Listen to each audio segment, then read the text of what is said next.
Ladies and gentlemen, the following segment of the podcast is presented exclusively by Hillsdale College. For over 175 years, four purposes have defined Hillsdale's mission: learning, character, faith, and freedom. Thank you for listening, and my sincere appreciation to our brothers and sisters at Hillsdale for their great sponsorship. He's here. He's here.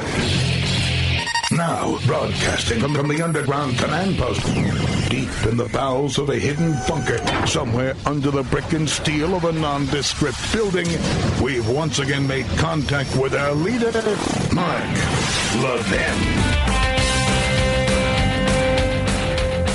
Hello, America. I'm Mark Levin. Our number is 877-381-3811, 877-381-3811. I have a treat for you. Tatiana Ibrahim. Who's Tatiana Ibrahim? She's a mother. She's an everyday American. She's a regular citizen. And she lives in Westchester County, New York, a town called Carmel. And she needed to say something to her local school board. And I'm playing this at length. Not because I have time to kill. I don't have time to kill. This is the last show of the week. You only have 3 hours, and when you count commercials, it's not even 3 hours. It's because she's demonstrating what one person can do in a school board meeting. Now, you've heard others too, and this is very important. And I watched this. And as I watched this, one of the things that did kind of concern me is she should have been there and backed by 100 or 200 of her fellow parents. But we'll talk all about this in the months ahead.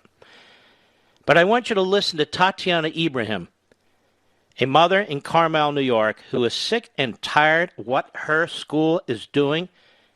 And she sounds like a listener to the Mark Levin radio show. Let's check it out. Cut 9, go. My name is Tatiana Ibrahim, and I'm here for the first time. I'm here tonight not only as a community member, but as a parent in this district. Recently, you sent out a survey wanting to know why parents were not voting yes for this budget. So my situation, my vote for no is a little different. I think the Board of Education and those sitting on the panels are thieves. I think they're liars and have committed treason against our children. My message to this district and the members of the Board of Ed: stop indoctrinating our children. Stop teaching our children to hate the police. Stop teaching our children that if they don't agree with the LGBT community, that they're homophobic. You have no idea each child's life. You don't know what their family lifestyle consists of. You don't know the makeup of their life. You have children like mine who is Muslim, and I'm Christian, and everyone would think, they would never believe that of her, right? Because the way she looks, or according to Miss Cyrus, she's too pasty white. Ma'am, excuse me, I'm up here. We're not allowed to use names. If you have something you'd like to discuss about a specific person, you can call the superintendent or leave your info for her to call you tomorrow. Why are we not allowed to discuss names? Why am I not allowed when they purposely themselves expose themselves on social media, talking about calling for the death of a former president, or saying that any child that doesn't believe in Black Lives Matter should be canceled out? Is this what my tax dollars is paying for? You're teaching my children and other children that if they believe in God Almighty, they're part of a cult. These educators put their own names out there. We have Mr. Berry, who took it upon himself with Miss Cyrus to create a curriculum. That should be it. Do you want the proof? I have the proof. You created a curriculum of Black Panther indoctrination. Ma'am. You use taxpayers' dollars. Can I ask you one more time? I have no issue hearing what you have to say, but why can we not let the public speak? Why can't we let the public know that you're teaching our children to go out and murder our police officers? Do you want the proof? I have the proof. Is that what scares you, the proof? That a parent actually standing up against all of you? Is that what scares you, to call out the names of these people? You work for me. I don't work for you. You have a duty. We are entrusting our children to you. We teach our children morals, values when they grow up to commit crimes and end up in prison and kill a police officer. It's our fault? No, it's your fault. You're emotionally abusing our children and mentally abusing them. You're demoralizing them by teaching them communist values. This is still America, ma'am. And as long as I'm standing here on this good ground earth of God, I will fight. Walk out. And this is not the last of me you will see. I'm retired. I have nothing else better to do. We can do it peacefully, or we can take it to the highest courts, because you know and I know I'm not the only parent fighting this all across America right now. Schools are trying to poison our children's minds, teaching them about things that they have no right to be taught in school. So normally, no, I'm just going to, if you don't mind, I'm going to just give you just a feedback for a moment. I have no problem having a peaceful discussion. This is not a peaceful discussion. No, that's your opinion. See, here we go again. This is peaceful. To me, this is peaceful. Well, I'm not burning, looting, and murdering. This is peaceful. I did not accuse you of that, but I don't have a problem having a conversation with you, a peaceful conversation, which is this is not. $6.95 per child in the middle school to buy a curriculum from readtome.org that wasn't even approved by the Board of Ed. The administrators took it upon themselves to buy these books with taxpayer dollars while COVID is going on. How many families are struggling to pay their mortgages? Cut 10, go. Listen, by all means, you want to teach kids these things, fine. Don't do it on my dollar. Don't infringe on my religious beliefs. Don't infringe. Do you know who makes up the majority of this district? Children from police officers' families. Blues. Back the blue children. Do you know what these children feel like when they come home? Have you spoken to them? No. You're silencing them. This whole cancel culture. You're silencing the children. Where are their rights? They have no rights. Because if they don't believe in the indoctrination, the demonic, twisted, sneaky, vile acts and education, if you call it that you're teaching our children, they don't agree with that. They're either homophobic, they're part of a cult, they're racist. What's racist? Who defines racist? Why? Because do you know what race I am? Do you? You don't. You don't even have an idea. I could be black, I could be white, I could be Asian. You don't know. Who are you to determine that? Who is anyone to determine that? You know what? Children in the school system, children like other children, they don't look at color. Black and white children, Hispanic children, you know why they get along? Because they don't look at each other's color. So you're the racist, not them, not us. You're judging and dividing. You're causing segregation. Everything that we fought for, everything that I fought for years.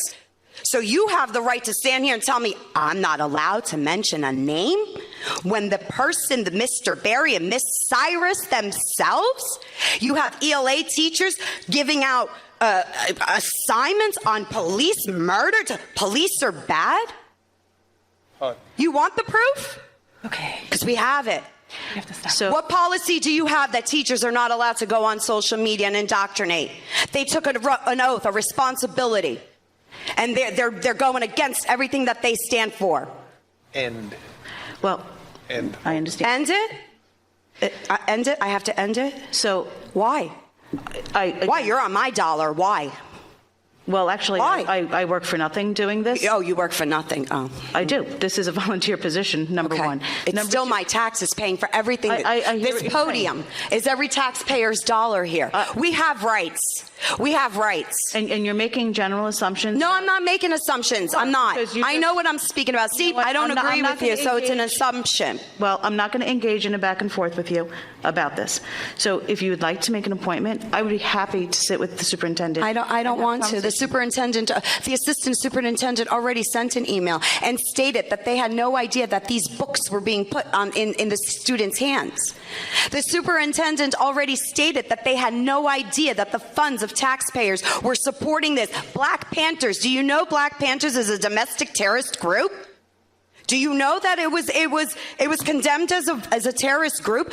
Do you know they kill cops? I have a problem when you're trying to kill a police officer. I have a big problem with that. I have a problem when teachers are passing out flyers, recruiting children to go to the courthouse, to protest Black Lives Matters, when you have people sitting with signs that says all cops are bastards. Really? All cops are bastards? No, I think you people are, because the way you're acting and the way you're treating our children and our police officers and making them believe that it's okay to abuse them, I'll be damned if I'm going to sit here and let you do that. No, I will become your worst nightmare, because I'm going to stand here and keep fighting and fighting and fighting and fighting. And if not, I can actually go out, get signatures. What happens if we stop paying school taxes? You're going to arrest all the community? The majority of the community? No, I don't think so. And finally, cut 11. This won't be the last of me. I want everyone to know what's going on, because you're hiding it. You're hiding it. You know who does that? Communists do that. That's what you're doing. Recruiting children. Children. You're recruiting children to hate our police officers. How dare you? You have a librarian in the high school passing out Black Lives Matter pins. When a student asks for a blue live, why would I have that? Why would she have that? What did you do for police week? How? Why don't you tell me, sir? What is it you want to tell me? You've had your 2 minutes. I don't need 2 minutes. I can go as long as I like. No, that's not the board. No? Oh. Where does it say that I can't? Is there a law against that? We do have a policy. A board policy. Who makes these board policies? The board. The board. And who pays the board? Nobody. Nobody? The chair you're sitting on, we pay for it. The lights that are on, we pay for. We pay for everything. You want to silence me because I spoke the truth. I spoke the truth. Everyone out there heard me. Whether they agree or they don't, they're going to start looking into it. And now you're exposed. That's all. It's going to end. This indoctrination and hatred towards our police officers, this systematic racism and cancel culture, is going to end. You came to the wrong school district to do this, okay? You need to respect every child. So therefore, no politics should be discussed in school, whether it be conservatism, democratic, liberalism. You gave a survey after the elections. Why? Why did you ask students who they voted for? What did it matter? No answer, huh? You have no answers for me. I didn't expect an answer. That's okay, though. We'll get them some way or another. Same way you can't show us where all our money goes, right? Yeah, that's what I thought. Thank you.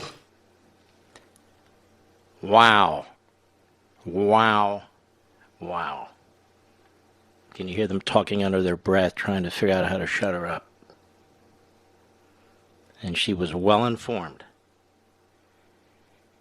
And Tatiana Ibrahim speaks for tens of millions of us. You don't have to agree with every little thing she said. But you know, the rhinos, and so I can hear them, the never Trumpers now saying, it's not what she said, it's the way she said it. Now, let me tell you something.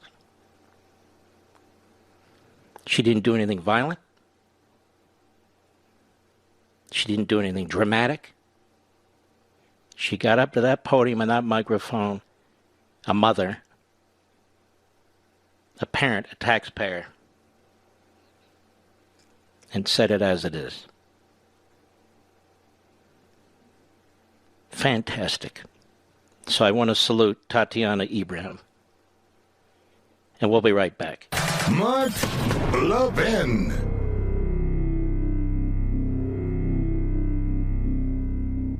Are you worried about America's future? Times of trouble are full of reasons to despair, but those who built and have preserved our country didn't despair. And if we are going to do our part, we need to draw on the books, the history, and the ideas that gave our forefathers and mothers strength and inspiration. Hillsdale College was founded in 1844 to teach these things, and it teaches them still today. The great news is that we can all study these things along with Hillsdale College professors right in our homes. Through Hillsdale's free online courses, we can study the history of our civilization, the wisdom of ancient Judeo-Christian philosophers, and the writings of Shakespeare and Mark Twain. We can reacquaint ourselves with our Constitution. We can learn how the Constitution has been undermined, and more importantly, how it can be recovered. My friends, as we fight in defense of family, faith, and freedom, let us draw on the best of the past with Hillsdale's guidance to save the greatest nation on earth. Begin learning today at levinforhillsdale.com, Levin for Hillsdale.com, levinforhillsdale.com.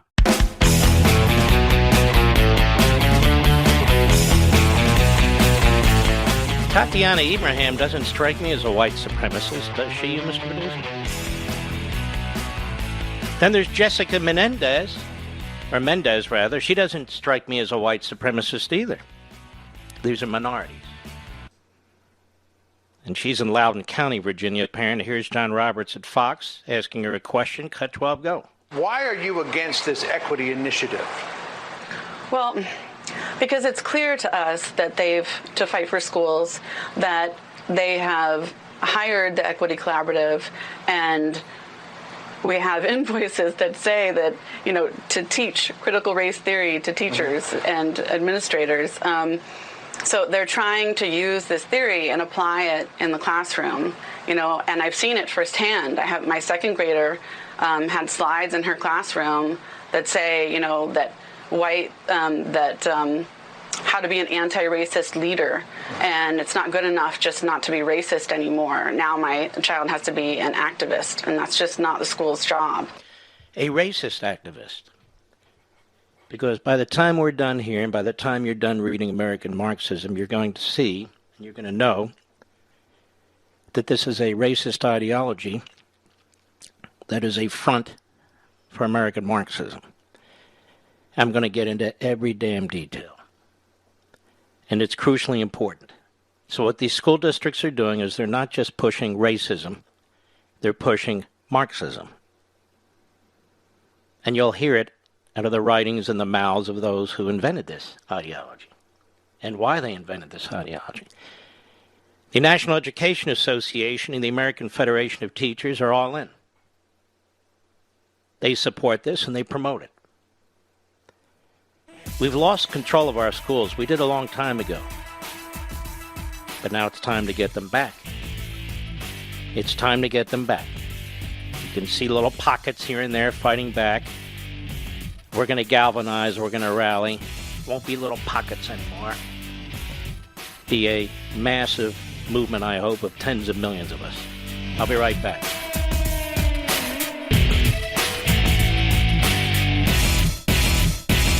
Are you worried about America's future? Times of trouble are full of reasons to despair, but those who built and have preserved our country didn't despair. And if we are going to do our part, we need to draw on the books, the history, and the ideas that gave our forefathers and mothers strength and inspiration. Hillsdale College was founded in 1844 to teach these things, and it teaches them still today. The great news is that we can all study these things along with Hillsdale College professors right in our homes. Through Hillsdale's free online courses, we can study the history of our civilization, the wisdom of ancient Judeo-Christian philosophers, and the writings of Shakespeare and Mark Twain. We can reacquaint ourselves with our Constitution. We can learn how the Constitution has been undermined, and more importantly, how it can be recovered. My friends, as we fight in defense of family, faith, and freedom, let us draw on the best of the past with Hillsdale's guidance to save the greatest nation on earth. Begin learning today at levinforhillsdale.com, Levin for Hillsdale.com, levinforhillsdale.com.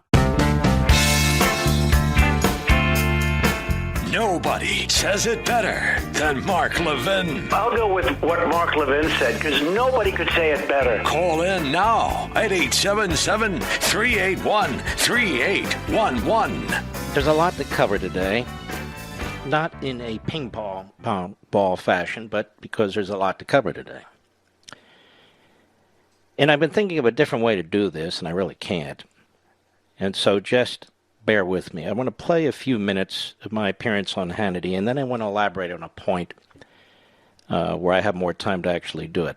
And Sean always gives me a lot of time. So that's not my point. My point is I need more time to elaborate on this. So take a listen to this, and let's see what point you think I need to elaborate on. Now, I've talked a lot about Dr. Fauci. I've talked a lot about the Wuhan lab. We're among the first to have the former New York Times senior editor for their science pages on the program. And it was his article on May 4th, or maybe it was May 5th, in the Bulletin of Atomic Sciences that really blew the lid off of this. Doesn't matter who was mentioning it first. This guy put the pieces together. He put the pieces together. You're hearing a lot of information being put out there that's based on his article. But again, I've been trained to give credit where credit is due. I'm not Joe Biden. So anyway, here's some of the discussion that took place, and then I want to pick up on a point that I think is bigger, even bigger, than this virus, as horrendous and horrific as it was. Massive cover-up, as I said on TV last night, as I said behind this microphone. And by the way, Mr. Producer, all the parrots are out there now saying there's a massive cover-up. Yes, there's a massive cover-up. It's true. Cut 20, go. You know, Sean, it's not just Dr. Fauci. First of all, it would be one of the most unimaginable ironies in our history if the federal department responsible for protecting us from a pandemic contributed to creating one. And this gets to the heart of the matter, the nature of government, the nature of politicians. You see, Biden and the Democrats want to centralize more and more power. They're trying to destroy the suburbs as I speak. They want to control health care. They want to control energy. They want to control all these things, but they're incompetent boobs. Who are these people in the bureaucracy? Nobody ever gets fired. People aren't necessarily hired based on merit, but they grab more and more of our power. We have vaccines today. Of course, the government contributed to that. But without the private sector, we wouldn't have vaccines. We wouldn't have masks. We wouldn't have any of these things. And so Biden and the Democrat Party's war on the private sector, massive taxes, massive economic dislocation, massive regulations, and all these other things, they deny us the things that make life much, much better. Now look at big tech. Big tech, look at big media. None of them, or very few of them, reported on the lab issue or allowed anybody to even discuss it, even if they had scientific backgrounds, even if they were well known. You know, one of the great men, and he's an unsung hero on this, is a fellow by the name of Nicholas Wade, who helped blow the lid off this 1 month ago. In a piece he wrote, The Origin of COVID, Did People or Nature Open Pandora's Box at Wuhan? This is the piece that should be credited with all the talk we now hear in the last month. It was in the Bulletin of the Atomic Scientists. I don't know about you, but I'm a regular subscriber, and I like to look at the pictures. But seriously, this man who I had on my Sunday show 2 Sundays ago, he's a former senior editor at the New York Times on science. And he spent a year retired, he's about 80 years old, looking into this. And he's the one that looked at the grant. And he's the one that wondered what happened to the moratorium on this gain of access research. He is the one that questioned the lack of curiosity of the media. And that grabbed the media's attention that one of their own was raising serious questions. He's the one who pointed out that the grant that went to this third party in New York, part of that was used to fund the Wuhan lab, which investigates what? Which does science on coronaviruses and makes them more lethal, more deadly. And it is he the one that looked at the Lancet publication and another medical publication and raised questions about all these virologists signing on to these letters, which was used by the media when he said, there's not one scintilla of evidence, Mr. Fauci, Dr. Fauci, not one, that this was caused from an animal to human transformation. It never happened. They don't have any evidence. This has been communist Chinese propaganda. And he writes in the article, science is supposedly a self-correcting community of experts who constantly check each other's work. So why didn't other virologists point out that the Anderson group and these other groups' argument was full of absurd, large holes? Perhaps because in today's universities, speech can be very costly. Careers can be destroyed for stepping out of line. Any virologist who challenges the community's declared view risks having his next grant application turned down by the panel of fellow virologists that advises the government grant distribution agency. I recommend, seriously, you can go online, you can get it. It's the Bulletin of the Atomic Scientist by Nicholas Wade. Read it. Everything you're hearing on TV and radio is really based on this column. Now, I want to make a couple other points quickly here. This should inform us. When people run around and talk about man-made climate change. Now stop. And they listen to this very carefully. Go ahead. To back it up. And they close down anybody who raises questions as deniers. And we're supposed to transform our entire free market economy into some kind of Marxist socialist dream. That we're going to destroy fossil fuels and sign on to some crummy deal that we just did again in Paris and so forth. We're going to follow the science, they say. Ladies and gentlemen, newsflash. The science has been politicized. And not by conservatives, but by the radical left. They want to destroy our economy based on their science. They want to destroy the private sector, the fossil fuel industry, based on their science. Now, I want to elaborate on this. This is very, very important as I see it. You see what happened with this virus. And it's highly likely. In fact, it's as close to certain as we can come without the data that the Communist Chinese destroyed to cover up what took place here. That monies from Dr. Fauci's organization went to a third party, and monies from that grant then went to this Wuhan lab to advance the scientific activity related to in creating a more lethal virus from these various viruses, coronaviruses. And I'm convinced there's a massive cover-up. And I've been calling it a cover-up now for the last few days. Nobody else has the guts, but now they do, and it's important. It's a cover-up. For Dr. Fauci to testify first in some kind of a ambiguous manner about the grant and so forth, they've had plenty of time to track this down and figure out what took place. And then we had two groups of virologists, including one gentleman leading one of the groups who had a conflict of interest since it was his money from the grant he got from the government that went to the lab, that basically called anybody who would even think about this virus being leaked from the lab as a conspirator and a conspiracy theorist. And of course, the Democrat Party and the media, one and the same, grabbed that and promoted that.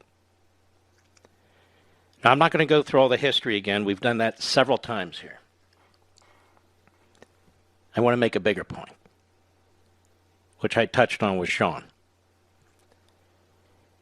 This is going on throughout our government and throughout our private sector. We have something called man-made climate change. What does that mean? What does it mean? It means that we human beings, particularly those of us in the United States, are creating changes in the climate. We're making hurricanes more numerous, hurricanes more intense. And not just hurricanes, floods. It's getting hotter, and it's getting colder. More earthquakes, more volcanoes. Mother Nature's not to blame, we're to blame. Now, where's the science behind this? It's all over the map.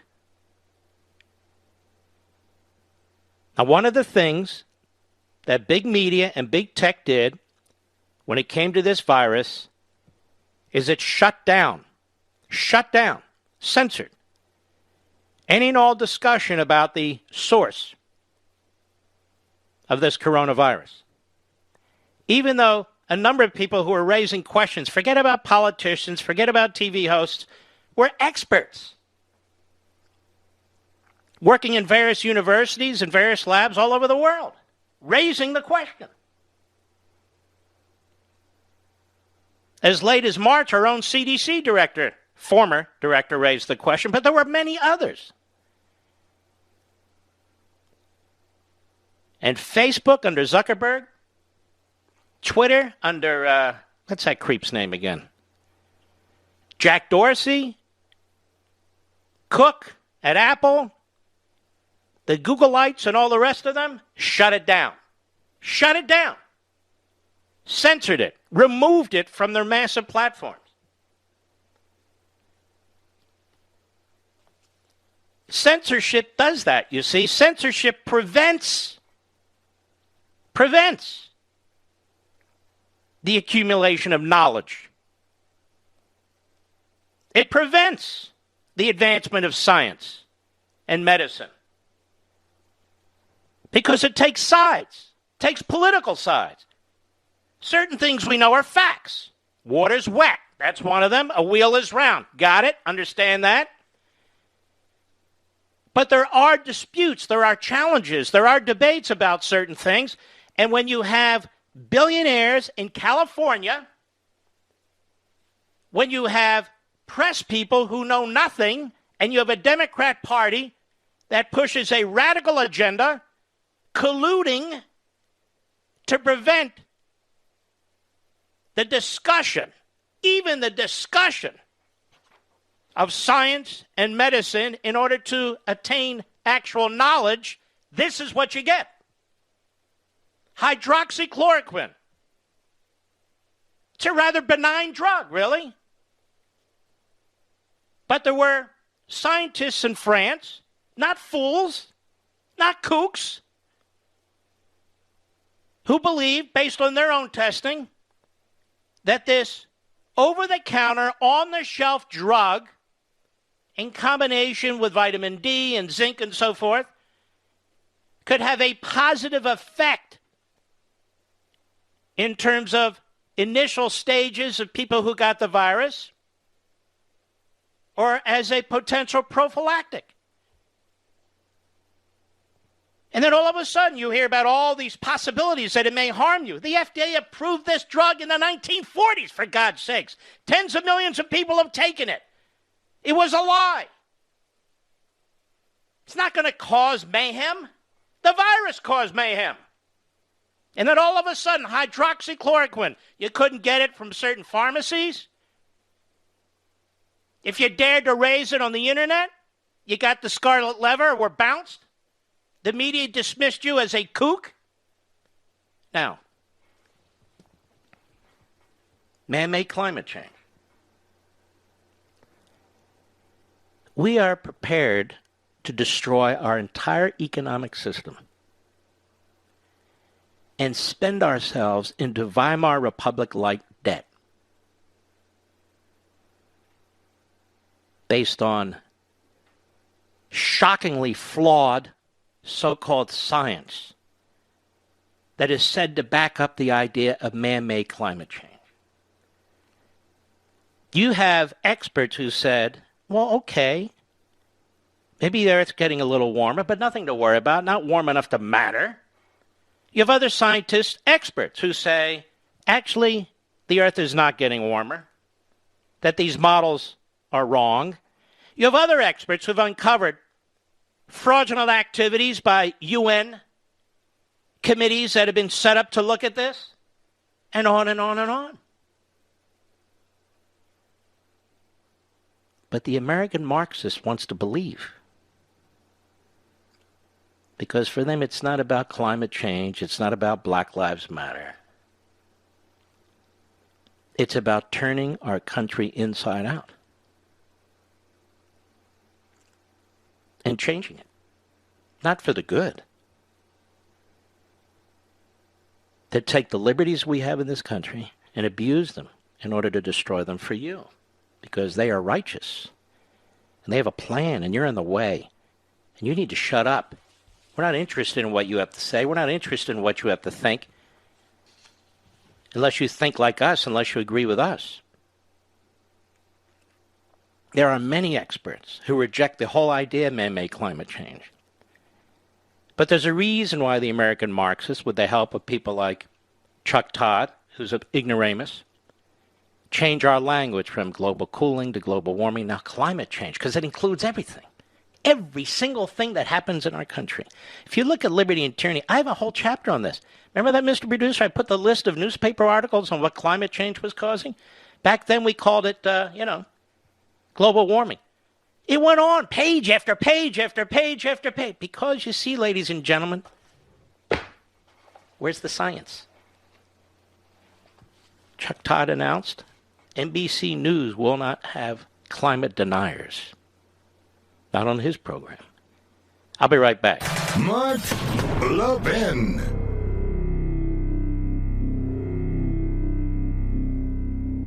Are you worried about America's future? Times of trouble are full of reasons to despair. But those who built and have preserved our country didn't despair. And if we are going to do our part, we need to draw on the books, the history, and the ideas that gave our forefathers and mothers strength and inspiration. Hillsdale College was founded in 1844 to teach these things, and it teaches them still today. The great news is that we can all study these things along with Hillsdale College professors right in our homes. Through Hillsdale's free online courses, we can study the history of our civilization, the wisdom of ancient Judeo-Christian philosophers, and the writings of Shakespeare and Mark Twain. We can reacquaint ourselves with our Constitution. We can learn how the Constitution has been undermined, and more importantly, how it can be recovered. My friends, as we fight in defense of family, faith, and freedom, let us draw on the best of the past with Hillsdale's guidance to save the greatest nation on earth. Begin learning today at levinforhillsdale.com, Levin for Hillsdale.com, levinforhillsdale.com.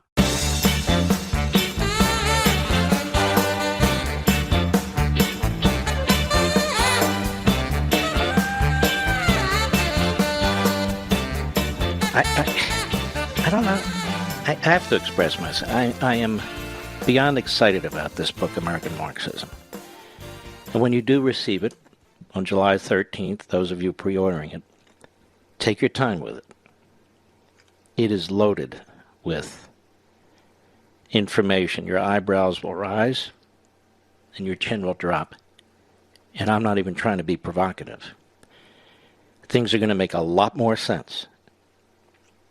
They're going to make a whole lot more sense. That doesn't mean you're going to like them, but they're going to make a lot more sense. And I'm predicting I will come under brutal attack, and I don't give a damn. I can defend myself. And this book already, it comes out in about 5 weeks, has sold 120,000 units. 106,000 hardback, 14,000 ebook and audio. This is a very, very good sign. A very, very good sign. As I speak, it's number one on Amazon right now. That's because of you. We'll be right back.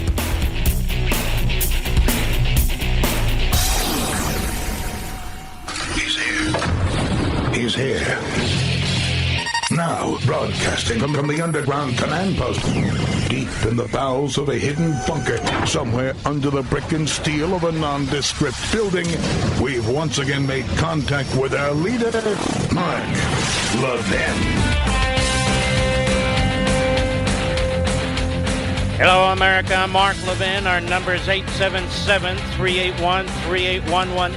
877-381-3811. We'll be taking some calls. This Sunday is the 77th anniversary of D-Day. It's amazing how we forget things. It's amazing what things are taught and not taught. I wonder in these schools that are pushing racism, trying to mainstream racism, I wonder about how many battles of World War II, World War I, the Civil War, the Revolutionary War, the Korean War, the Vietnam War, Iraq, Afghanistan, and so forth. I wonder how much of that is actually taught. Damn little. Thank you, National Education Association. Thank you, American Federation of Teachers. Thank you, overpaid administrators, and so many overweight members of our school boards who get sucked right into the bureaucracy. I know, I was on the school board. I saw it happen right in front of my eyes. 77th anniversary of D-Day. Well, these are things that we don't forget here. I want you to listen to this footage, captured live as it was happening. CBS News was black and white footage back then. But take a listen to this. Cut 21, go. Powerful invasion air force ever launched. Some of the 11,000 planes that opened the path through the so-called impregnable Atlantic Wall. Between Le Havre and Cherbourg in Normandy, the Allied lightning strikes.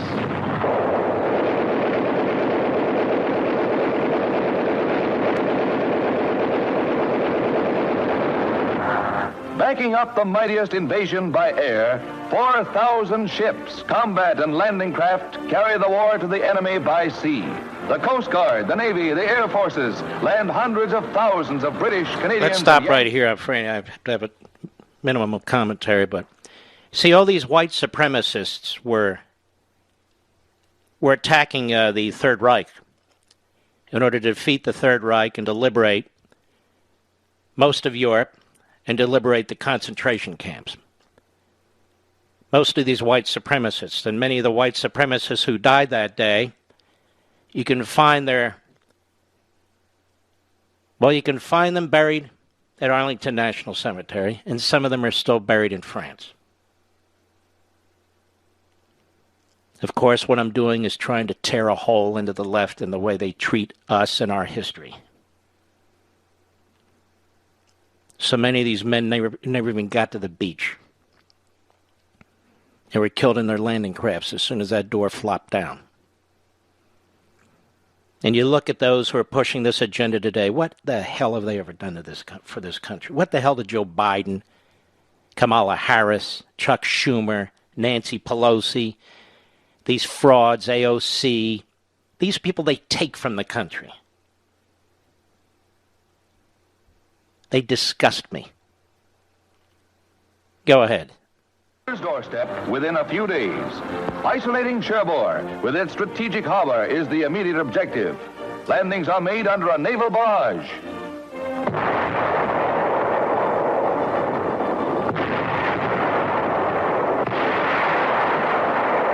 President Roosevelt said, "Let our hearts be stout." And later, Germany is the first on the list for destruction. These troops, bucking the choppy seas in the Channel, heeded his words.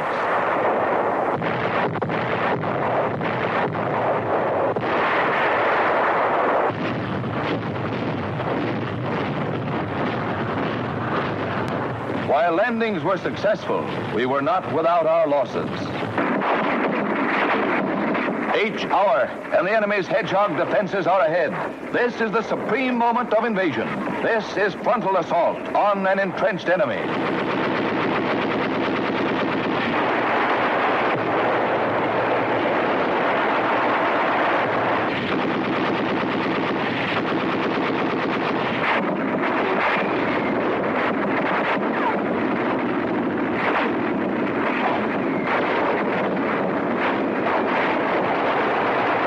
Heroic medical corpsmen remove wounded for return to England.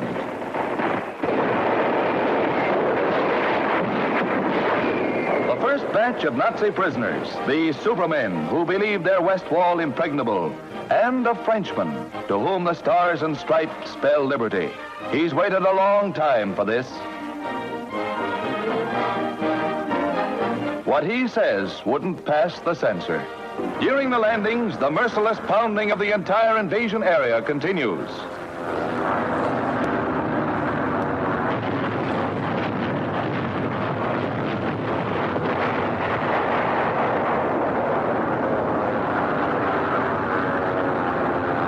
Here is real pinpoint bombing. One of the last bridges between the invasion coast and Paris gets it.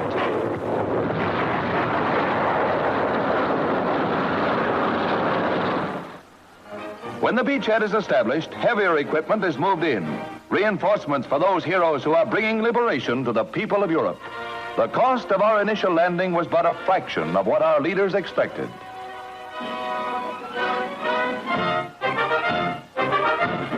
More than 10,000 German prisoners were captured in the first few days of the battle. And we know one Hun who's not going to peddle any more Nazi philosophy. The Allied advance is rapid as we mop up town after town. Some Yank will have a nice doormat when he gets back home. The Supreme Commander, General Eisenhower, holds an early conference with General Montgomery, the commander of English ground troops, and they see that all operations go according to plan.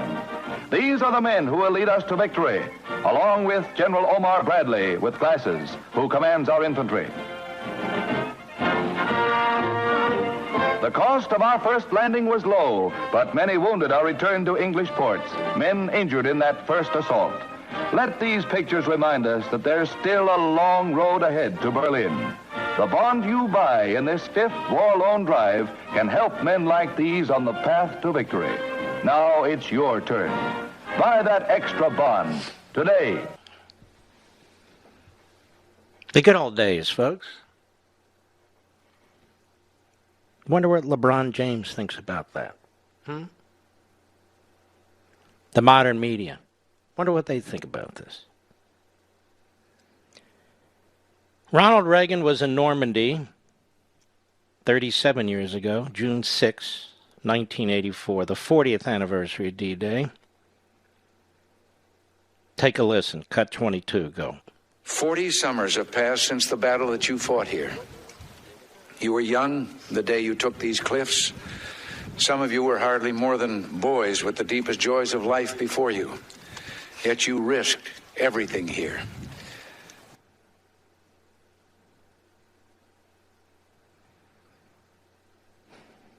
Why? Why did you do it? Well, what impelled you to put aside the instinct for self-preservation and risk your lives to take these cliffs? What inspired all the men of the armies that met here? We look at you and somehow we know the answer. It was faith and belief. It was loyalty and love. The men of Normandy had faith that what they were doing was right, faith that they fought for all humanity, faith that a just God would grant them mercy on this beachhead or on the next. It was the deep knowledge, and pray God we have not lost it, that there is a profound moral difference between the use of force for liberation and the use of force for conquest. Amen. You were here to liberate, not to conquer. And so you and those others did not doubt your cause. And you were right not to doubt. You all knew that some things are worth dying for. One's country is worth dying for. And democracy is worth dying for because it's the most deeply honorable form of government ever devised by man. All of you loved liberty. All of you were willing to fight tyranny. And you knew the people of your countries were behind you.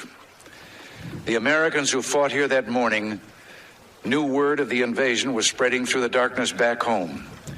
They fought or felt in their hearts, though they couldn't know in fact, that in Georgia they were filling the churches at 4 a.m. In Kansas, they were kneeling on their porches and praying. And in Philadelphia, they were ringing the Liberty Bell. Something else helped the men of D-Day. Their rock-hard belief that Providence would have a great hand in the events that would unfold here. That God was an ally in this great cause. And so, the night before the invasion, when Colonel Wolverton asked his parachute troops to kneel with him in prayer, he told them, "Do not bow your heads, but look up so you can see God and ask his blessing in what we are about to do."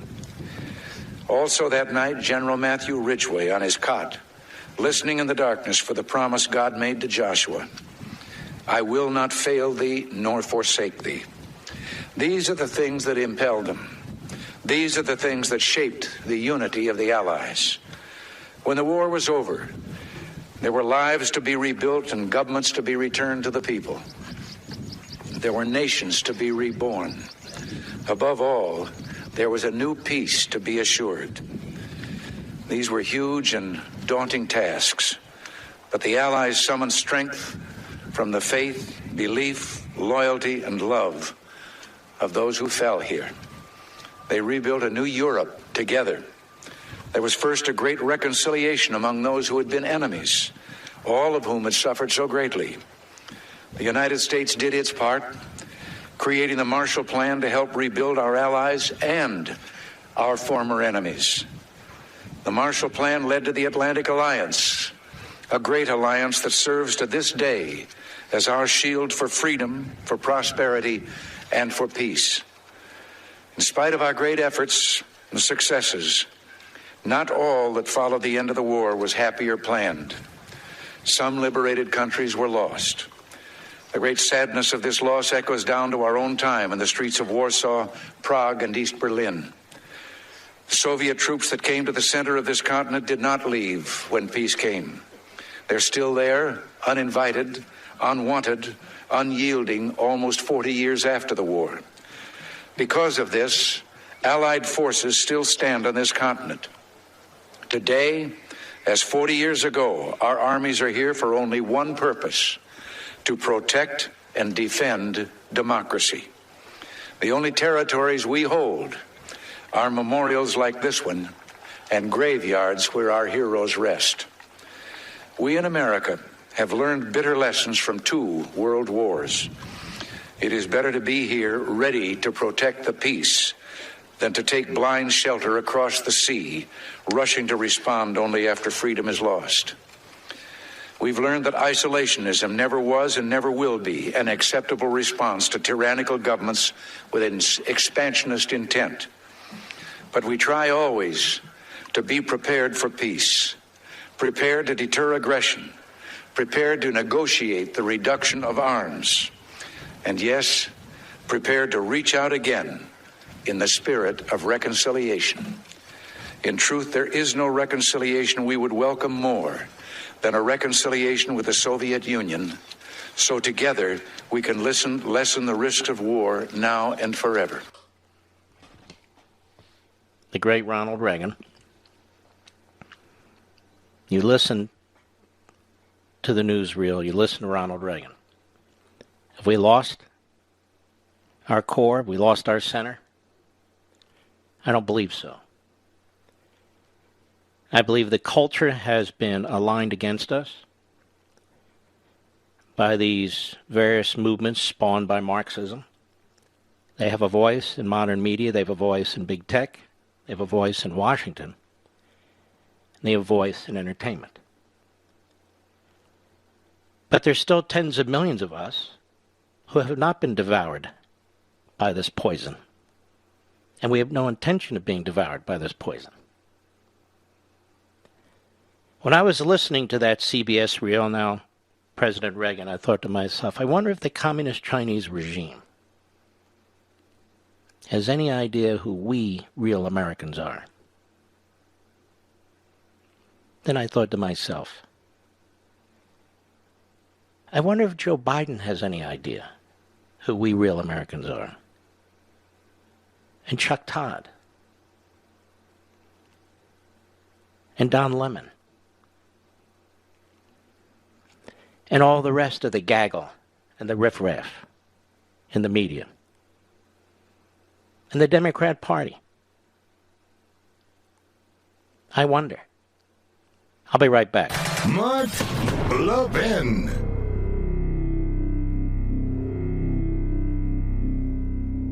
Over 2,000 of you, my listeners, made the switch from overpriced wireless carriers to Pure Talk over the past few months. We want the rest of you to join us and to see what we're talking about. If you're with AT&T and Verizon or T-Mobile, your family could save over $800 a year just by switching to Pure Talk. You get great coverage, you can keep your phone and your number, and you'll save a fortune. Pure Talk is the top-rated wireless company by Consumer Affairs, with the absolute best consumer service team based right here in America. Does that sound good? Well, it gets better. Right now, get unlimited talk, text, and 6 gigs of data, just $30 a month. And if you go over on data, they don't charge you for it. They don't care. Go to puretalkusa.com and enter promo code Levin Podcast. Again, puretalkusa.com, promo code Levin, Levin Podcast. And when you do, you'll save 50% off your first month. That's puretalkusa.com, promo code Levin Podcast. Pure Talk USA, simply smarter wireless.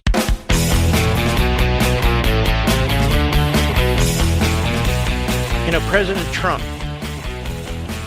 back on June 6, 2019, the 75th anniversary of D-Day, he was at Normandy, the Normandy Cemetery, and he gave a fantastic speech. And we're going to play just a couple minutes of that after the bottom of the hour. Now, why am I doing this? Well, if I don't do it, nobody will. But even more than that, it's important to remember who we really are. Not who our enemies within tell us who we are. It's important to remember our real history. Not the history who our enemies within want to tell us. Very, very important that our children and our grandchildren know that many people perished in battle after battle throughout our history so we could have this fantastic country. They're not tenured Marxist professors. They're not overpaid windbags on TV. They're not this new crop of American Marxists who are racists, who are anti-capitalists, and whatever other is there is out there. These men and these women are much better than Joe Biden, Kaepernick, Schumer, and people who are in our faces and in our rooms, regardless, because of television and radio. We promote people who do not deserve to be promoted. And we listen to people who do not deserve to be listened to. And we sure as hell cannot permit our children to be indoctrinated with this hate, with this racism, and this anti-Americanism. The mother who spoke earlier in the program, whose clip I paid for you, Tatiana Ibrahim, she said it all, really, didn't she? I will be right back.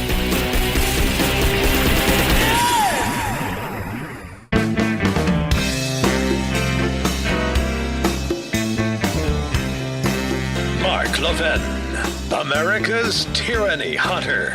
Call in now, 877-381-3811. You know, a couple things. I never mention my podcast, which is actually a big mistake. My wife listens to the podcast most of the time. And you can too, if you're busy one day, or if you unfortunately listen to a station that preempts us or delays us. You can program your own listening habits. You can go to marklevinshow.com. That's the mothership of websites. I own that website. It's the radio website, marklevinshow.com. At the middle of the top of the page, it'll be the home page, click on Audio Rewind. That'll take you to the podcast page, and then pick the podcast platform that you want to use. It's that simple. It's that simple. I hope you'll try it out. And by the way, marklevinshow.com, if you ever want to go back and listen to one of the programs, what did he say, or what did he mean, or what? We have a section there that goes back 4 years. And we have it up there pretty quickly, within 24 hours, don't we, Mr. Producer? The podcast is up at 10 o'clock, but the daily recall, when people want to listen, that's up there also around 10 o'clock, the daily recap. So that's up there literally within an hour or two of the program, not 24 hours. So we want to spread the word. We don't want to hide from anything. Spread the word. Donald Trump, 2 years ago, on the 75th commemoration of D-Day, June 6, 2019. Cut 23, go. They battled not for control and domination, but for liberty, democracy, and self-rule. They pressed on for love and home and country, the main streets, the schoolyards, the churches, and neighbors, the families and communities that gave us men such as these. They were sustained by the confidence that America can do anything because we are a noble nation with a virtuous people praying to a righteous God. The exceptional might came from a truly exceptional spirit. The abundance of courage came from an abundance of faith. The great deeds of an army came from the great depths of their love. As they confronted their fate, the Americans and the Allies placed themselves into the palm of God's hand. The men behind me will tell you that they are just the lucky ones. As one of them recently put it, all the heroes are buried here. But we know what these men did. We knew how brave they were. They came here and saved freedom. And then they went home and showed us all what freedom is all about. The American sons and daughters who saw us to victory were no less extraordinary in peace. They built families. They built industries. They built a national culture that inspired the entire world. In the decades that followed, America defeated communism, secured civil rights, revolutionized science, launched a man to the moon, and then kept on pushing to new frontiers. And today, America is stronger than ever before. Cut 24. 7 decades ago, the warriors of D-Day fought a sinister enemy who spoke of a 1,000-year empire. In defeating that evil, they left a legacy that will last not only for 1,000 years, but for all time. For as long as the soul knows of duty and honor, for as long as freedom keeps its hold on the human heart. To the men who sit behind me and to the boys who rest in the field before me, your example will never, ever grow old.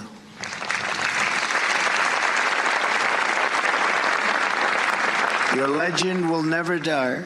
Your spirit, brave, unyielding, and true, will never die.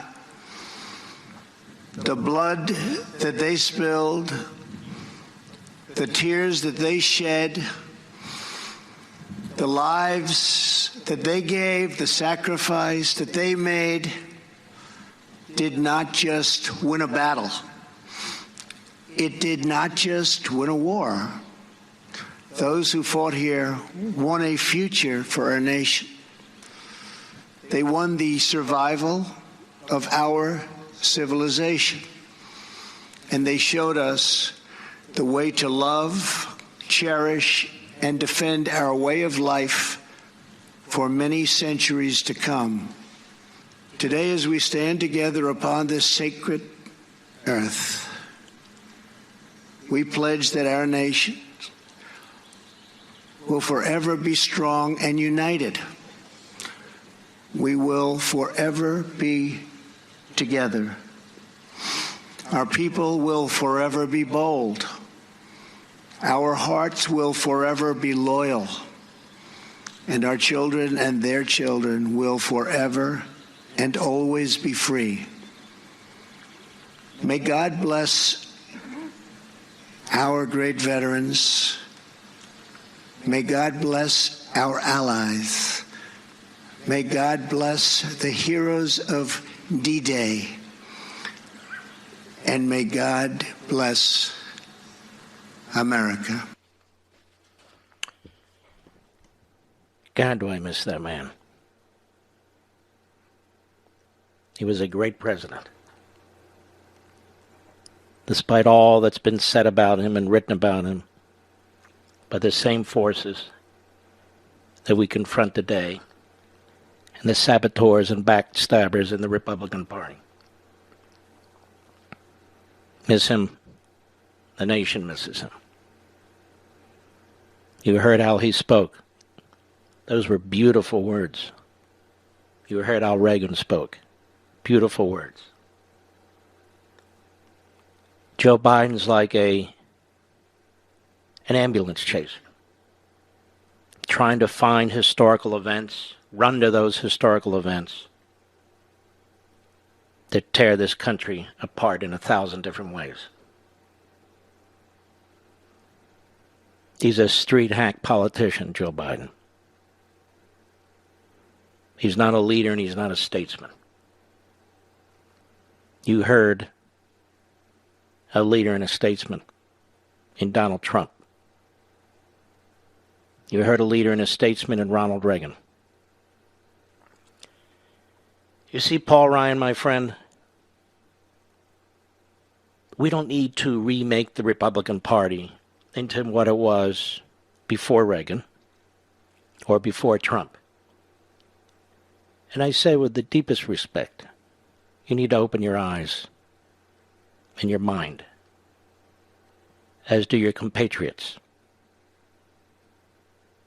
to the great things these men did for this country and to the terrible things that are being done to our country today. Terrible. And you should be focused like a laser on confronting those who seek to overturn the most fantastic and fabulous nation mankind has ever established. You see, ladies and gentlemen, the American Marxists have finally exposed themselves. They used to just trash the country. And I would tell you, when you trash a country, you're trashing its people. They used to deny that. Just attacking the history. Now they're attacking America's people. They're attacking you.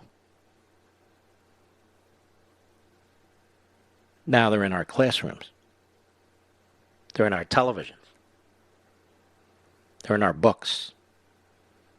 They get to decide what we read, what we see, what we hear. They get to decide which monuments stand and which monuments don't. They get to define morality in 1,000 different ways. They get to tell us what words we can use and what words we cannot use. And then they insist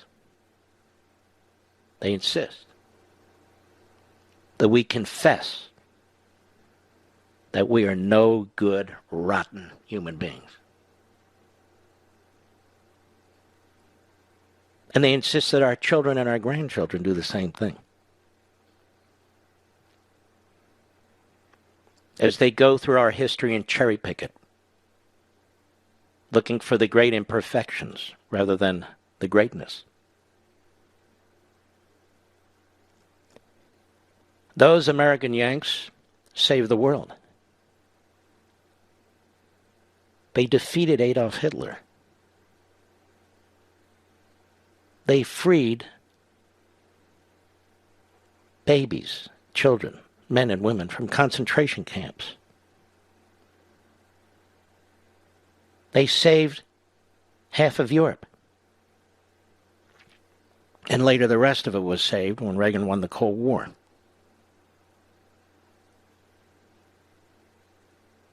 And they did more than that.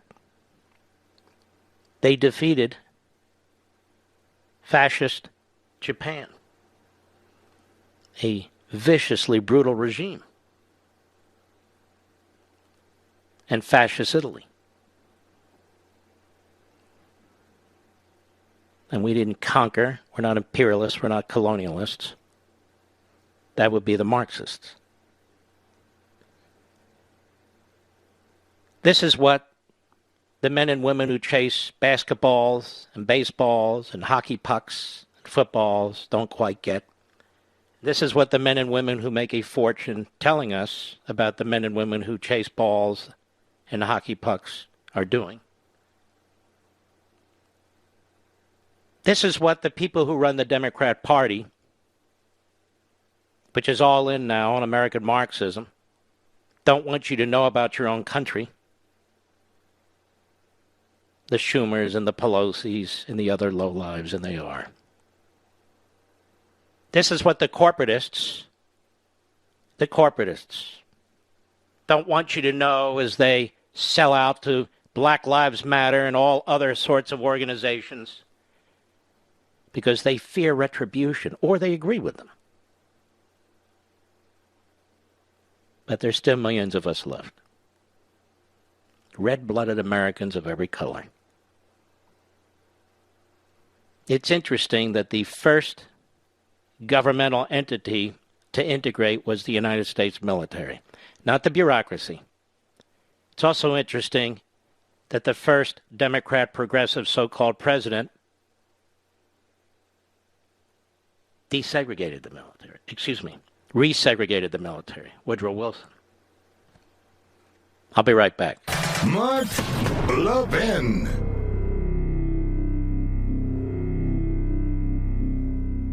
Over 2,000 of you, my listeners, made the switch from overpriced wireless carriers to Pure Talk over the past few months. We want the rest of you to join us and to see what we're talking about. If you're with AT&T and Verizon or T-Mobile, your family could save over $800 a year just by switching to Pure Talk. You get great coverage, you can keep your phone and your number, and you'll save a fortune. Pure Talk is the top-rated wireless company by Consumer Affairs with the absolute best consumer service team based right here in America. Does that sound good? Well, it gets better. Right now, get unlimited talk, text, and 6 gigs of data, just $30 a month. And if you go over on data, they don't charge you for it. They don't care. Go to puretalkusa.com and enter promo code Levin Podcast. Again, puretalkusa.com, promo code Levin, Levin Podcast. And when you do, you'll save 50% off your first month. That's puretalkusa.com, promo code Levin Podcast. Pure Talk USA, simply smarter wireless.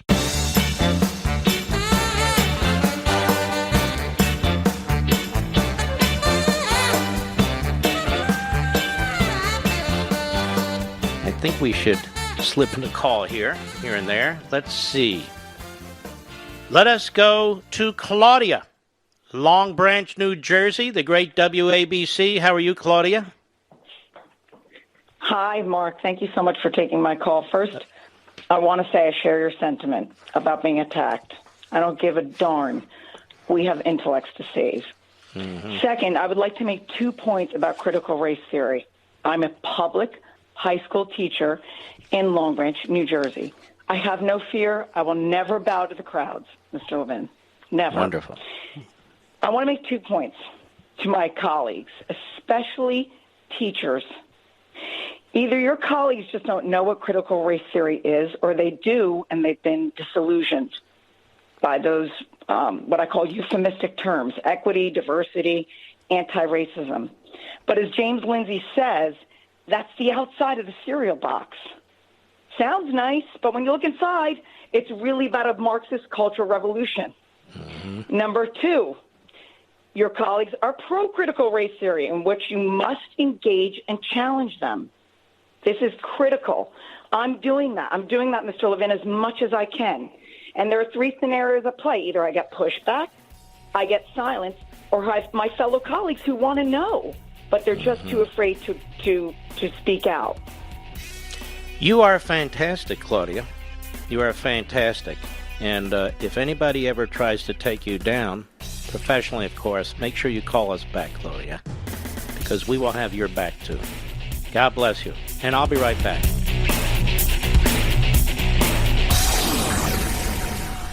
Ladies and gentlemen, this final hour of the podcast is sponsored exclusively by AMAC, the Association of Mature American Citizens. Now over 2 million conservative members strong, AMAC believes in and stands up for the values that we care about: faith, family, and freedom. Thank you for listening, and please support AMAC. And you can become a member at amac.us/join.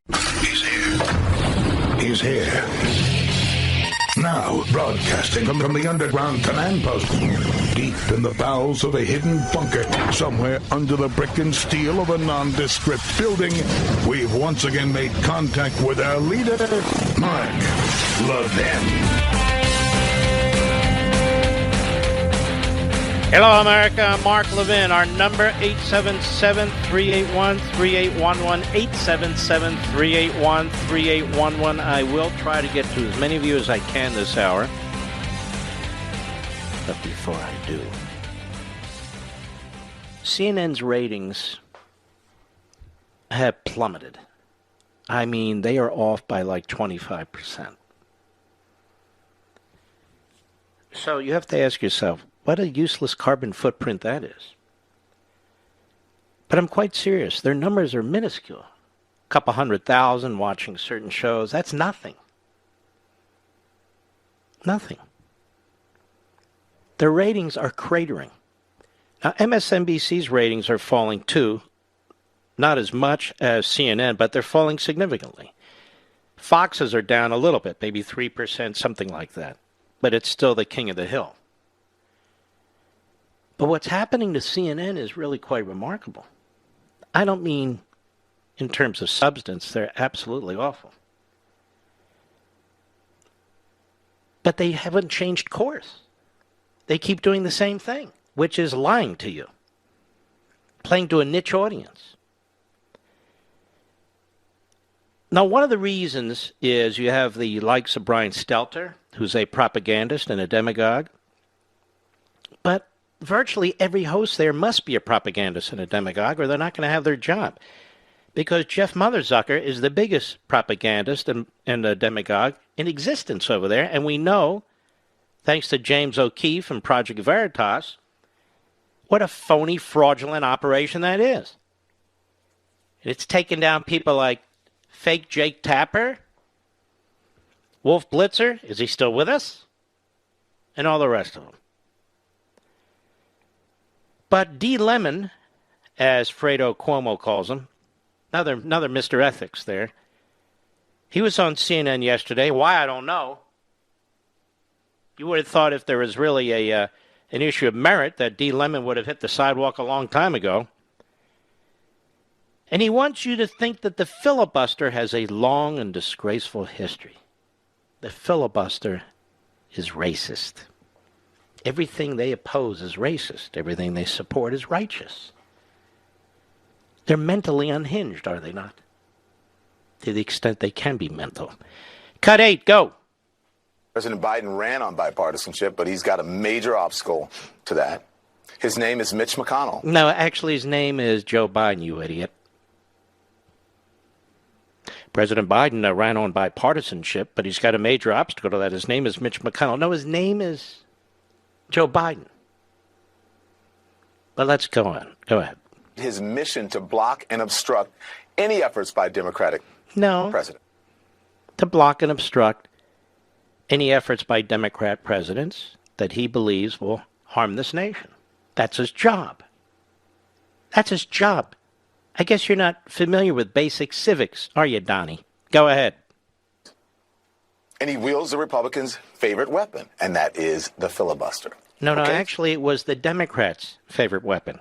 See, this is the problem. Stupid and ideological, that's a bad mix. It's a bad mix, and it doesn't attract an audience. It doesn't attract a real audience. It attracts, nut jobs. So, it says, it's its favorite weapon, the filibuster. Now, the filibuster is the favorite weapon of the Democrats. They used it constantly against Donald Trump, and I don't remember D. Lemon raising his voice once. Not once. Anyway, go ahead. Let's go through the history of the filibuster, just so you know. Audience, American people, Mansion, Cinema. The filibuster has Okay, a let's learn history from D. Lemon. Because we all know he's a very bright man who will teach history. No, he's an idiot who doesn't know history. Like the idiot who follows him. Go ahead. long, disgraceful history of being abused to block civil rights and voting rights bills. So the filibuster, which is a parliamentary technique that's been in place since Rome, is racist. The filibuster is racist. Now, what does Professor D. Lemon leave out here? The filibuster's not racist. The Democrat Party is racist. It was the Democrat Party that used the filibuster. It's like saying a water fountain's racist because it says blacks may not drink here. The Democrat Party did that too. It's like a school building's racist because the Democrats say little black kids can't go to school with little white kids. Well, the Democrat Party did that too. The building's not racist. The water fountain's not racist. The filibuster's not racist. Ladies and gentlemen, we have a pattern in practice here. And that would be of what? The Democrat Party being racist. Notice D. Lemon, let's talk some history here with the American people with Mansion and Cinema. Isn't talking history at all. Now, I've been making the point now for years, and apparently it's now caught the attention of a few of my friends on Fox. I've been making the point for years that how is it the Democrat Party escapes its history? How is it? You've got Confederate general monuments being pulled down, even have Civil War heroes monuments being pulled down. We go on and on, they do on the left, about a systemically racist America, and yet the Democrat Party is intact. It's intact. They talk about reparations. Well, let the Democrat Party pay reparations. And so the history of the filibuster is not the blocking of civil rights and voting rights bills. It's the Democrat Party using the filibuster. It's the Democrat Party now, which has switched from being racist segregationist to being racist Marxist. Now they want to destroy the independence of the courts. I have huge problems with the courts, but I don't want to destroy its independence. But no, D. Lemon's history lesson. D. Lemon. Moron. But let's get rid of this filibuster, you see, because it was used to try and block civil rights legislation. Okay, let's get rid of the New York Times since it covered up the Holocaust. Why don't we do that? If we're going to start making lists, let's make lists. But the filibuster in the hands of the Democrats has a history for a period of time of being used by the racists and the segregationists. You know, Joe Biden's early friends. But it's also been used to do very, very important things, like to protect our capitalist system, like to limit the size of the central government. But that doesn't matter to D. Lemon. I wonder if D. Lemon on his show tonight will even mention D-Day. Isn't his show going on now, Mr. Producer? Nobody knows. Nobody has a clue. Is he on now? I think he is, 8 to 9, but I could be dead wrong. I don't know. No, we won't hear much about that. Tell me, will we hear from the Democrats today? Now that I've said it, they may over the weekend, but will we hear from them about how the American troops stormed D-Day, the beginning of the invasion of Europe, to save the world? Are we going to hear about that?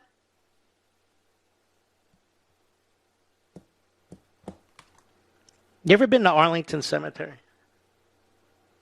Many of you have. And you see the rows and rows of crosses with some stars of David. The rows and rows of crosses, thousands, tens of thousands, our military and other cemeteries all over the country, all over the world, filled with Americans who never got to live the life of a professional basketball player, professional baseball player, professional football player. Never got to live the life that Don Lemon and Cuomo, Tapper and others live. Never got to enjoy freedom the way that Schumer has and Biden has and Kamala Harris and the Pelosi's. Many of them killed when they're 17, 18, 19, 20, 21, 22, 25, 28. Rows and rows and rows.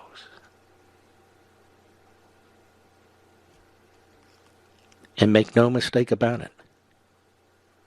According to Joe Biden, his own words, applied to that cemetery, the vast majority of the people in that cemetery were white supremacists. Well, who else is he talking about? According to Black Lives Matter, the vast majority of those people there were white supremacists. Well, who else are they talking about? And imperialists and colonialists. This is a real poison, ladies and gentlemen. The Democrat Party is poison. The American media is not a free press, it's poison. The teachers' unions, they're poison. Tenured professors, poison. Don Lemon, CNN. I hope CNN falls and falls and falls till it finds the other end of the planet. It's a real cancer on our body politic. I'll be right back. Mark Levin.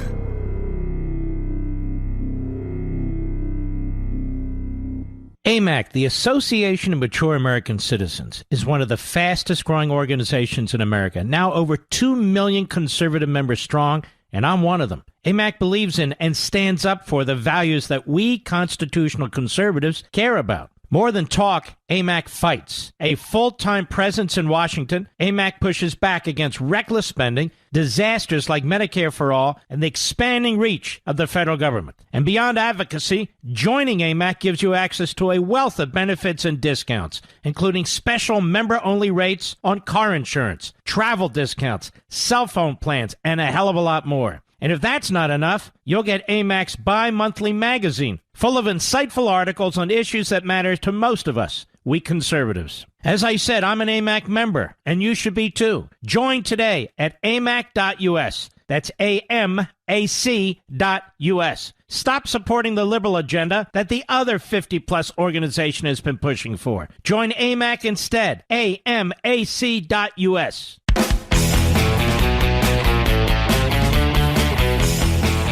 I meant to mention this earlier. Sunday, 8 p.m. Eastern Time, Life, Liberty, and Levin on Fox. Very important program. Very little is being said about or focused on what is being done to Donald Trump by the Manhattan District Attorney and the New York Attorney General. This is a program that's been in the works for a little while now. And I hope you'll watch it. Again, this Sunday, 8 p.m. Eastern Time. Very important. I'm going to, with the help of others, expose the District Attorney of Manhattan. And then I'm also going to expose the Attorney General of New York. Because the effort now to take out Donald Trump as private citizen has all the hallmarks of totalitarian regimes all around the world. Up until now, we didn't do this in the United States. But this is more of this totalitarian mindset, this American Marxism mindset. What's been done to Donald Trump as a candidate, then a president-elect, then president, in the last election, and now, is shameful. Absolutely disgusting. And so you have these pockets of hardcore leftists, and you have an outrageous Supreme Court decision that opened the door to this kind of abuse. And that is a door that will not close. And John Roberts and his merry bunch of morons have done exactly that. What is all this talk about UFOs, Mr. I don't understand. Are they either here? That what is this? I don't understand. All of a sudden, everybody's talking about UFOs. Yeah, whatever happened? Art Bell, who used to be on, 1 and 3, 5 in the morning, and he used to broadcast from a desert. He was kind of cool. I kind of like listening to him because it was kind of fun. But I think he'd be viewed today as an expert. And I have nothing against Art Bell, the late Art Bell. Again, he was very, very interesting. But what is it? One person reports on it, then 10 people report it, now 100 report. Okay, calm down, everybody. You know, communist China wants to destroy us. Well, I don't know. We're focused on something. Oh, okay. The border's still wide open. Oh, all right. It's just so weird to me. I'm just saying. I believe something's out there. Okay, great. They're going to release a report. This thing's been in the works a little while. Okay, great. Can we wait for the report? No, we can't wait for the report. I'm just saying. To step back and watch what draws attention, and it's very interesting. Not really. It's actually kind of weird. Let's go to Jim, Philadelphia, Pennsylvania. The great WPHT, our wonderful affiliate there. How are you, Jim? I'm good, sir. How are you? I'm great. Now, where in Philly are you? What? I'm sorry. I'm sorry. I can barely hear you, but I will tell you that, when I grew up, both my parents were, not parents, my grandparents were World War II vets, both my grandfathers. And I took it as an absolute honor to speak to them, to talk to them about this. Mm-hmm. And, when I sit here and I see what we're going through now, I don't see this next generation, these people going through this. They don't appreciate what our forefathers went through to get us to where we are. No, and unless we stand up to this, it's not going to happen, and it's worse. What's worse is I don't think we could win a World War II today. And it's not because there aren't tens of millions of us who are patriotic. It's because there are tens of millions who are not. And so this is what happens when you have a weak underbelly. This is what happens when you have enemies from within. This is what happens when you have censorship, when you have a cancel culture, when you have a media that mocks people who raise issue. Now we have a big tech that censors people. These are very anti-American, very hostile forces in this country. And you got these labor unions like the teachers' unions. And look how Joe Biden slobbers all over these teachers' unions and so forth. By the way, all unions are not alike. Like the cops' union has nothing to do with the teachers' union. The teachers' union is the worst. Anyway, go right ahead, Jim. No matter what anyone thinks about President Trump, is that the guy is the first guy to go out there and do actually everything he said he was going to do. And I don't care what they say. I think he was a terrific president. By the way, may I ask you a weird question? Do they still sell those soft pretzels on the corners in Philadelphia when I was a kid? Where in Philadelphia are you? I'm a restaurant owner in Philadelphia, and I'll tell you right now, it is the most difficult thing I've been doing in the past year and a half. What is the? Hold on, we're not communicating. What is the worst thing you've done? Or most difficult? I've been a restaurant owner in Philadelphia in the last year and are? a half. I am. I own a restaurant. Is it still open? And I'll tell you, we are. Thank God we're still open. Okay, where is it? Beneficiary. I'll tell you right now, we've been the beneficiary of Barstool Sports. Where is it located? Sir, I'm trying to help you. Where's your restaurant located? We're in Fairmount. We're in 19th and Callow Hill. What's the name of it? Kite and Key. And what kind of food do you have? You got 15 seconds. Yeah, we're a general pub. I mean, but you general pub fare. I mean, great beer bar. Sandwiches and the like. All right, my friend, I appreciate your call, and I'm glad they helped you. That's a great outfit there. We'll be right back.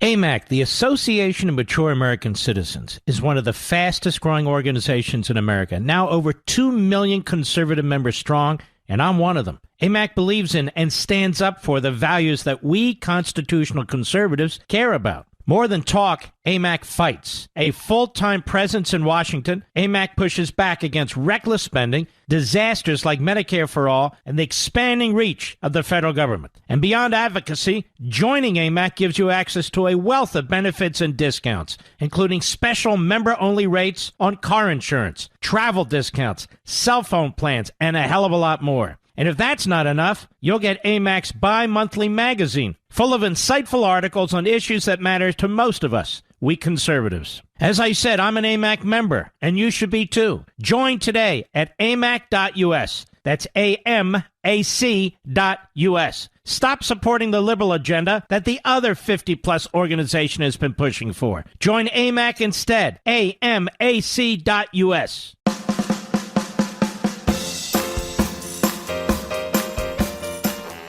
Mark Levin, America's passionately cerebral voice. Talk with that voice now. 877-381-3811. You know, we have all this maiming and criminality going on in our streets and so forth. Well, who's responsible for it? Who's responsible for it? The Democrat Party's responsible for it. The Democrat Party that doesn't believe in law and order. The Democrat Party that coddles criminals. The Democrat Party that turns the enforcement of criminal laws into a race issue.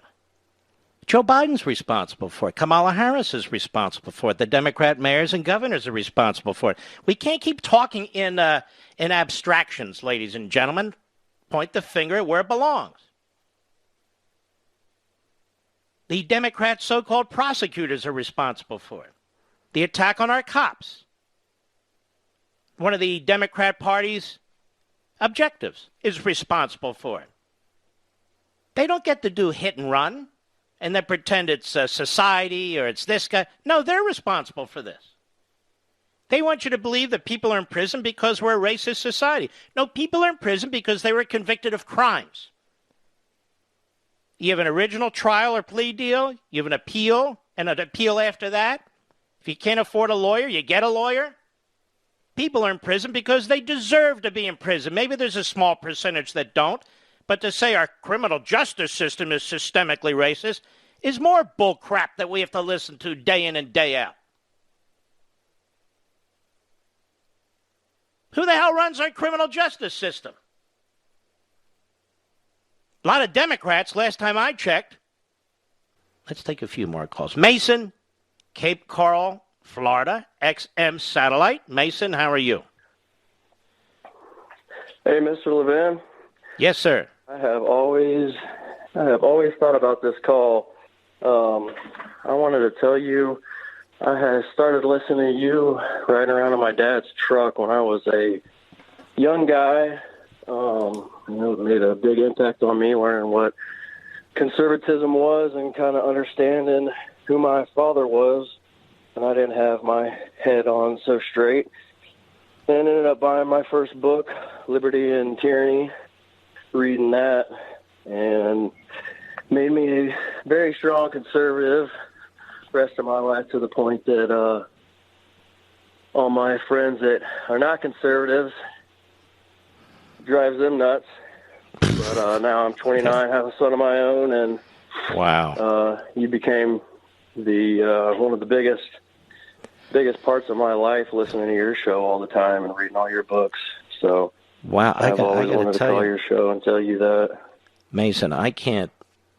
I mean, I don't know what to say. That's really, really kind of you, and the fact that I can have impact on somebody like that really is. I don't know what else to say other than I'm very grateful. And I'm grateful for your call. I really am. And I'm grateful that you're the young man that you are and the father that you are. And well, it's been a joy. It's good. It's fun. We listen to your show and we take part in it together. So it's good. You know what, Mr. Call Screener, get Mason's address. He will be the first recipient when we get American Marxism of a signed copy. So I just want to thank you again, Mason, and God bless you, my friend. Have a great weekend. So we'll get his address. And in the weeks ahead, we'll be doing that as well. And this weekend, if you get a chance, I hope you'll jump over to Amazon or the Walmart site or Barnes & Noble and pre-order your copy. At Amazon, it's almost 40% off. That's a big discount. And these are first edition copies. As I mentioned the other night, if they have to print more books, and it's very possible they may, then it's second, third, fourth edition of printings. And they have codes in the book that indicate that. So if this is your thing, you'd want to get the first round of books. And as I say, it's almost 40% off. And I just want as many people as possible to have it the day of its release. So it's right there at your doorstep. You open the door, and there it is. American Marxism, and you'll be ready to hit the ground running. Look, it's not the Bible, for crying out loud, but it's the most important book that I've ever written, given the circumstances we're facing.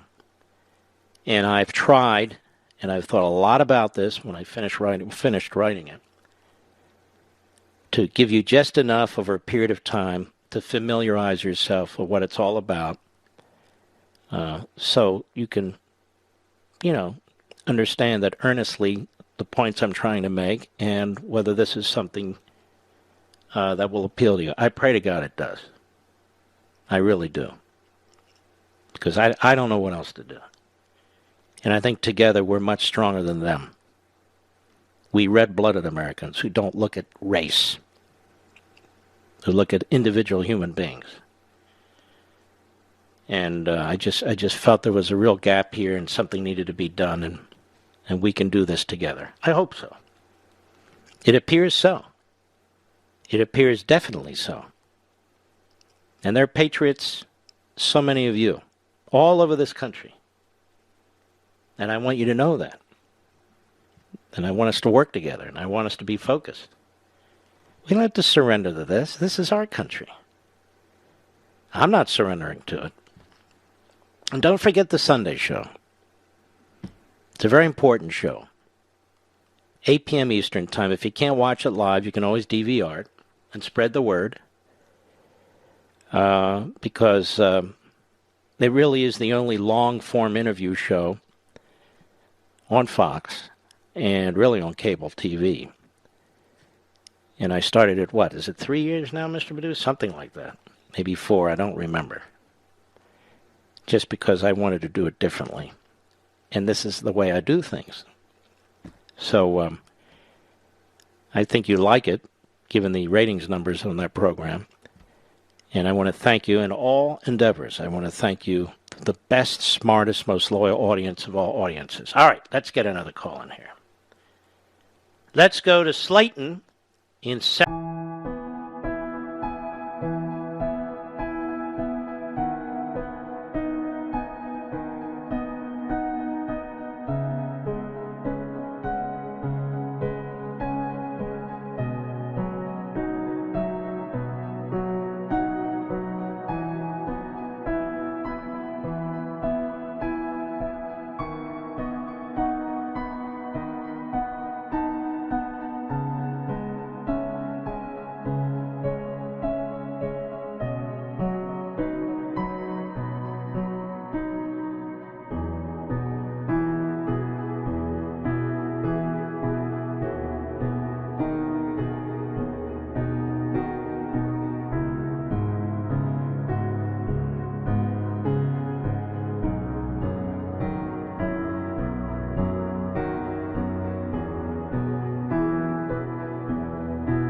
Severance, Colorado, XM Satellite. How are you?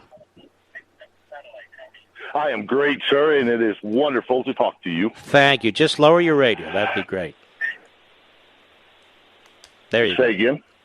Just lower your radio. Go for it. Yes, sir. And that I wanted we can hear your radio. Just lower your radio. Oh, I think I shut it off. Okay, we're running out of time. I wanted to thank you. Yes, sir. I wanted to thank you and to say a special thank you to your father and your uncles that were both Marines, that they helped save the man that raised me, that made me the man that I am today, because he was a prisoner of war in Japan. Oh, made my goodness. The Tan Death March and everything that went with it. And I wanted to put a special shout out to you, sir. Well, you're very, very kind. I didn't do anything. My mother's father, my grandfather, fought on Iwo Jima. And his brother-in-law, that is his sister's husband, fought on Guadalcanal. Both Marines are both signed up the same day when we were attacked at Pearl Harbor. And, of course, they were never the same. But these were big, tough, strong men. And I want to thank you for your very, very kind call. It's very kind of you, sir. Take care of yourself. We'll be right back. Mark Levin.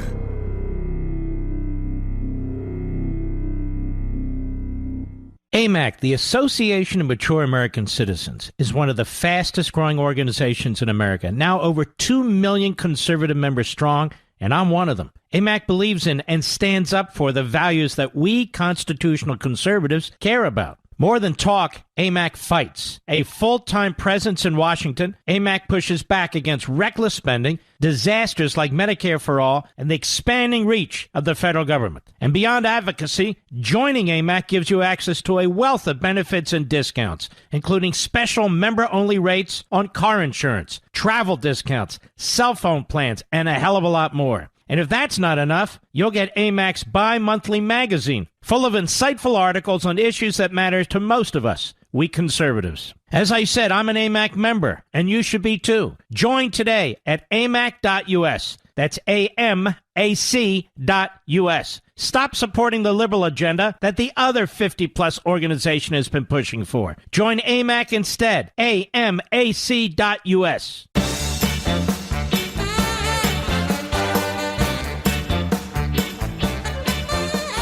All right, people keep asking me. I'm not supposed to do this, but I'll do some of it. In the last chapter, some of the ideas, it's 10,000, 11,000 words long. Look, I'm not saying there aren't other ideas. Matter of fact, I want us to discuss other ideas. But the areas I cover are, first of all, the strategic approaches. Many of the approaches that the left use and that I feel, and I talk about how we can apply them to them. We've talked about this over the years. Now I put some muscle on the bone there, some meat on the bone. And in addition, some of the areas that I focus on that we can address, of course, education, both K through 12 and university and college education. Now, here's the thing. This book was really completed several months ago, so I have to keep going back, or I did, to try and bring it up to date about events that are occurring. And then I realized, well, I don't really need to keep doing that. Another area that I address in some detail is the corporations and the corporatists. What's to be done about that? Then the general area of climate, which is really a war on small businesses, all businesses, your jobs, your private property, farms, ranches, and so forth and so on. What can we do about that? And then I take on Antifa, Black Lives Matter, and rioters. What can we do about that? As citizens, what can we do? Again, I can't get into all these subject matters, but also law enforcement. What can we do to defend and support law enforcement? And I don't mean just sort of generalized ideas. I mean specific ideas. So there, I touched on it very, very briefly. Well, I hope today's show and the shows all week have been somewhat invigorating and informative for you.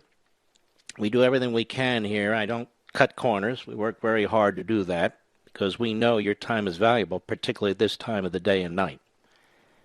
And I cannot tell you how much I appreciate you, everything you do every day in silence, and how much I appreciate all your efforts, so many of you, that jump in with both feet already with American Marxism. I couldn't be prouder. Now in your honor,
All right, folks, the weekend begins now. The week is officially over. Have a great weekend. Don't forget, 8 p.m. Sunday. It's a very, very good Life, Liberty, and Levin, a brand new one.